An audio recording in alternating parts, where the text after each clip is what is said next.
NASCAR staying at home this weekend for the 31st race of the NASCAR season at the Charlotte Roval.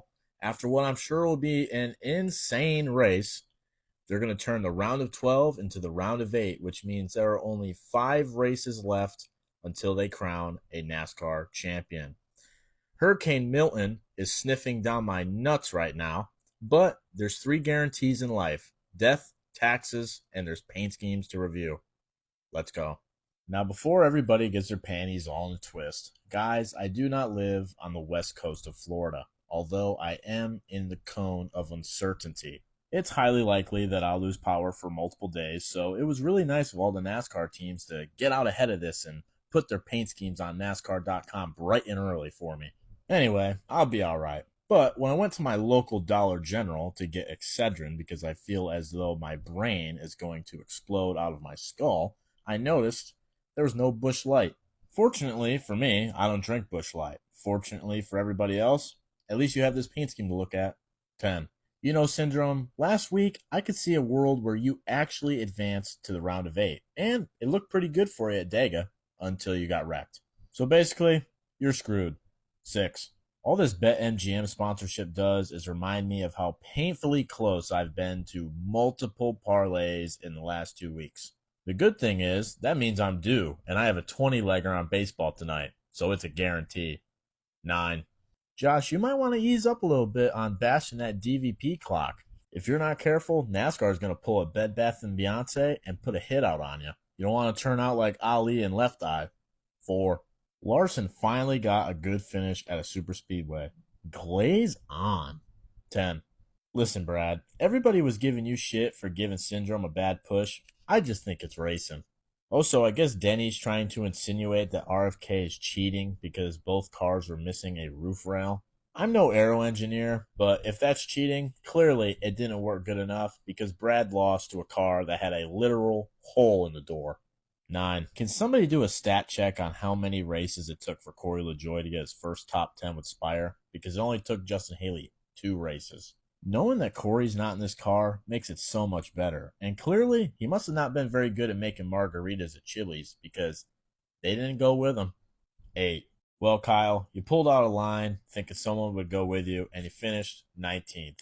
You would think after 20 years in the sport, you would know that on the super speedways, you have to save all the good racing for the middle of the race.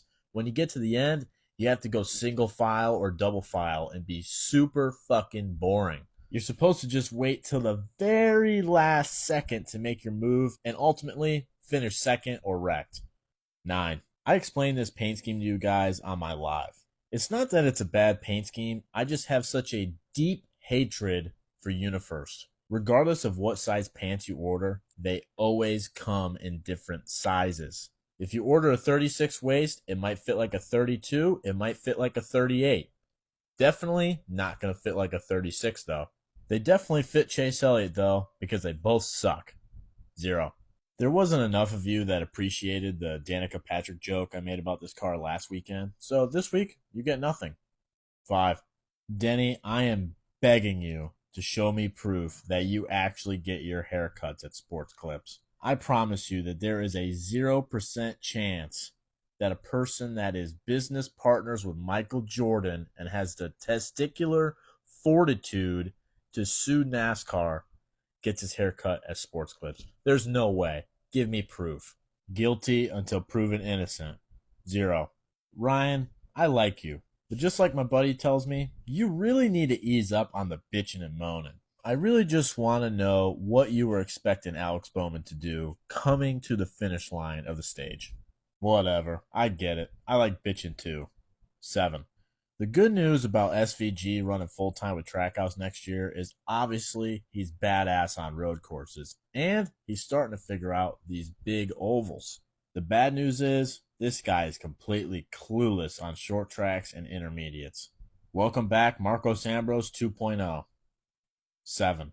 Well, Chase, the same thing I said about Syndrome applies to you too. The difference is, for whatever reason, I feel like you can pull an upset this weekend. Probably not, though.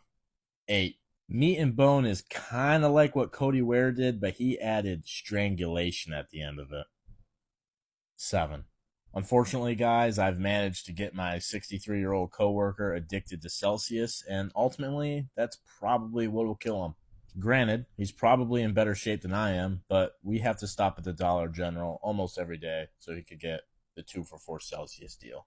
So if he passes away from a heart attack, the blood is on your hands, colleague. 5.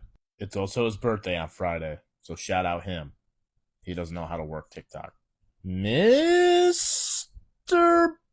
Busher. I've officially decided that my singular goal in life is for Lee Diffie to say that exact quote. If we can get him to say that in that beautiful Australian accent, I will retire the saying for the rest of time. Congrats on the Stage 1 victory. 10. Can we please get some merch in the off-season? There are now 6 races left in Martin Truex's Cup Series career, and if he doesn't win next year's Daytona 500, he will have gone his entire career without a super speedway victory. Pretty impressive. 7.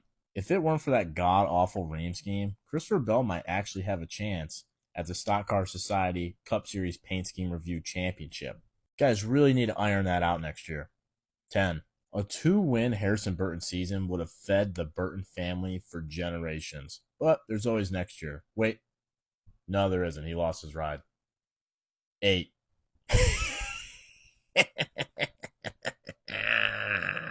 6. I forgot to congratulate Bubba on becoming a father last weekend. Congratulations, Bubba. You guys won't like this, but that newfound dad strength might just result in a 2025 Daytona 500. Somebody please remind me I said that in February. 8. Now, guys, the pettiness is going to come out a little bit on this one. If you weren't following along, Hendrick put this paint scheme on NASCAR.com a couple weeks ago, and then proceeded to put a different paint scheme on all their social medias. They fucked up. They released this one early. This paint scheme rocks.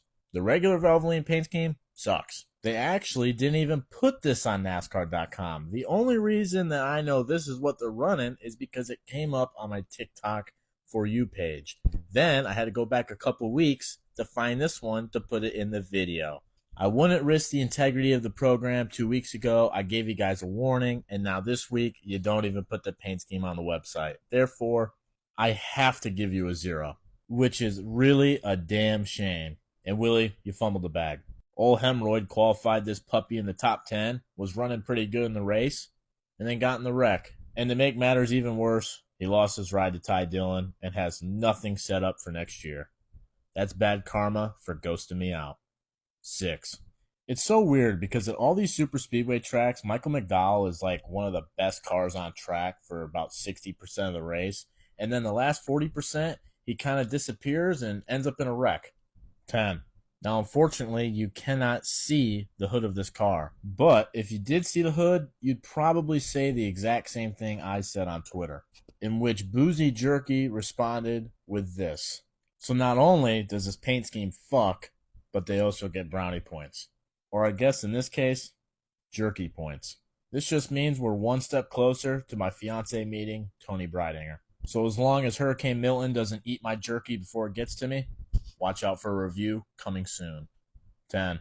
I just think the entire field should have pulled over and let Ryan Preece win at Talladega. Not just because I had money on him, but also because he was running the Ricky Bobby car. I mean, come on. Please find a ride next year. 10.